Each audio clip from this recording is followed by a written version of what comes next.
Hey everyone, so I wanted to do this very short video here, just an update because we've obviously had some open trades from my prior videos. We entered into Bitcoin and Ethereum. We did not enter into Chainlink or Solana as of yet. We'll go over those in a moment. I know my portfolio is down a good amount here over the last few days. As you can see, at one point this was like up to 470 or so, but that's fitting with kind of where crypto is right now. Market cap is 1.8 trillion, as you can see here on CoinMarketCap, and that was up over 2 trillion just a few days ago. Everything's pretty much down over the 7 days, 5%, 4% for Ethereum. Pay no attention, of course, to the stable coins. BNB is the only one that's even up a little bit. Here, Ripple's done a little positive, but everything's down in the 3 to 5 to 7% kind of range. Over the last 7 days, we just basically over the last few days. So what I want to do is review the trades that we have open right now. These are, like I mentioned, a lot of what I have is I just stay with it. I never change. I'm holding on, but then I have my trading portion of the portfolio, and you can go and reference previous videos here on YouTube where I talk about how I split that. And I've got about 40% in the active trading side overall. So I added to Bitcoin, and we came in at 41,515 here on February 4th. And we talked in one of the previous videos when we get to the, what you would normally say would be overbought in this case, to the second Keltner channel. I talked about how that's an area where sometimes I like to take a little bit off, definitely never the whole position, because most of the gains are made on these big trailing runs to the upside. So if you get everything out, like right here, if you make a few $1,000s, unfortunately, you're going to leave a lot on the table, but it's an area that I always have some consideration to taking some off the table if I feel my position is too risky or my exposure is too high as I look at my other holdings. So actually that turns out to be not a bad spot actually to have taken a little bit off. But regardless, now we need to know, what do we do now? So we've gotten in over here at 41,515. What do we do in order to decide when do we get out of this active trade? Because like I mentioned in some previous videos, this is, for instance, Bitcoin since 2018 on this. Look, we've got losing trades. Probably about 1 out of 3 trades, gonna lose. We've had 2 losers in a row, early 2018. You've had 3 in a row here, 2 here, 1 here. So we don't get any long streaks, but we definitely do. And what we're trying to do is have our losses be, this is a large loss for the system, 29%. Normally, it's gonna be 6, 10, 15%. Because my upside, when we catch up, we can gain 100%, 25%, 300%, 40%, 34%. So I want my losses to be a fraction of what my better winning trades are. So we're now in at 41,515. This is not a trade where we're like, hey, we're positioning, we're gonna hold this for the next several years. I think fairly convincingly, we're gonna see much higher prices in the long term. Who knows if we're gonna see 30,000 and 20,000 before 100,000. I'm not sure anybody knows. There are different odds of that happening versus something else. So where do I get out of this active trade? We talked about before that we use the parabolic indicator, but once the parabolic gets above the midline here of the Keltner channel, I no longer like to use it because I have found it gets me out too soon. Now, you could argue that if I would have used the parabolic, the third one back, I would have already exited this trade, and actually for a very small profit. And this may end up being the best place to have exited this trade. However, I need to go off of what's worked over the last almost 4 years, and that's giving this more room.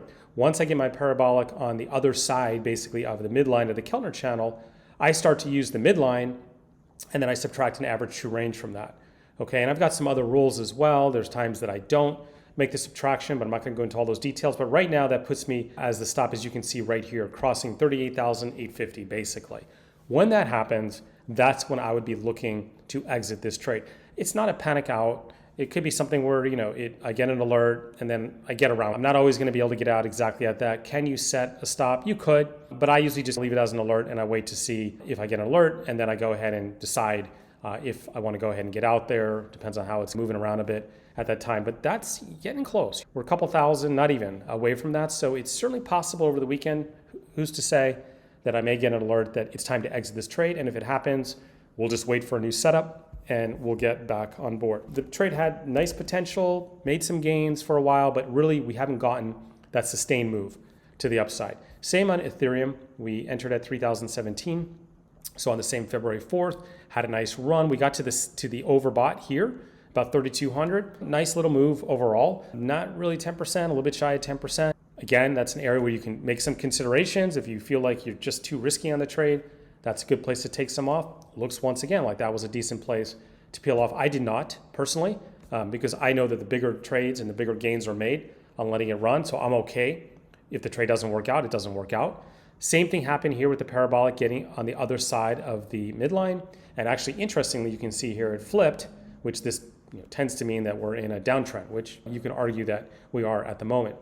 Based upon my midline and the average true range, my exit warning area is 26.75. And we're not that far. We're only about a little bit over $100 off at this point. So very possible that I'll get an alert and then I will just exit out of this trade and I'll wait for a new opportunity. Same with Ethereum. If I take you back to the spreadsheet on previous trade history here, when $1,000 grew up to 23,000, 24x, it's not a straight shot. You're going to have losses. Even we had a 14% loss here, a 19, 3, 4 in a row here. It could happen again. Who knows?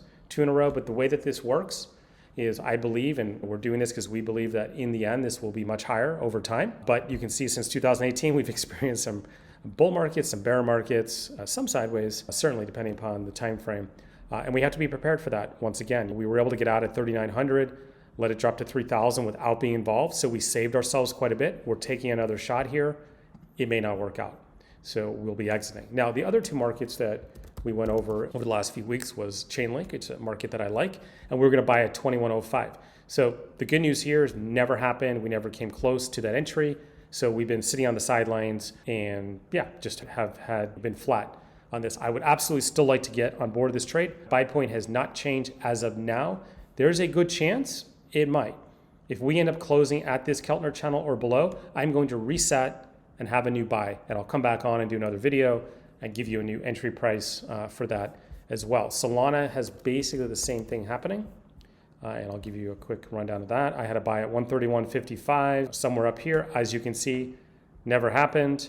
So it's not a trade. No trade on that one. We're just waiting. No reset as of yet. It's still 131.55. That's a long way to go from where Solana is right now. So we're what I call safely on the sidelines because Bitcoin and Ethereum, they got hot first. Usually if it's a sustained move, the altcoins will then kick in. They never did. So that's an interesting indication that this move is fading, as we have seen. When our other pairs or the altcoins don't kick in, it usually means because they tend to play a little bit of catch up, and that hasn't happened. All right, now, same thing. If I get a close on a daily chart below the Keltner channel, one of these two, then I'm going to reset and get a much lower price point. So that may be happening here over the next several days as well. There was one other market that I had a question on, and you're free to put into the comments down below if you want me to take a look at any other markets. I'd be happy to take a look at them and technically tell you where I would personally look to get in or look to get out if I'm currently holding a trade. Again, all based upon this methodology. Cardano is interesting because it had this big spike up with news, which we would have been in and then would have had to exit. So now this one is more of a re-entry trade. So what I'm actually looking for is when the parabolic is like this on top of price action, I'm looking for the third parabolic back, meaning this is 1, day 2, day 3. So right now that would be my entry, basically. I want to see it break through that in order to buy. So that's roughly 1.1908. It's not a perfect number because I'm just covering over. But again, no entry. We haven't been long Cardano since, honestly, we probably had an exit here. So we've been out since about January 21st. I'm not trading this one actively because it's a little bit more very heavily news driven. So it tends to have these big spike moves on occasion, which I like something a little smoother. But I do hold Cardano in my long term, but it isn't one that I'm personally actively trading like I am these other currencies that I've shared with you. But that's what I would do if I was looking to get on board. If I decided, you know what, I want to find a buy point for this, that would be my buy point. But once a day, that's going to update because it's going to come down a little bit each day. This has been a pretty reliable entry point approach as well. So just wanted to share that. Again, if you want me to take a look at any other markets, more than happy to do that. Just post those down below. So that's really it. I just wanted to give you an update since we've been in these trades for, I don't know, it seems like the 4th, if I look at my watch, 2 weeks. We need to start to look at our exits at this point on 2 of them. On 2, we never got long. So we're just comfortably on the sidelines for those. And we'll see what happens. If we exit, I'll come back, do another video, and we'll go ahead and look at our brand new entry points that I'll be looking at. And I'm personally trading these. So we'll go ahead and cover that as well. Any questions, leave them down below. Appreciate you listening.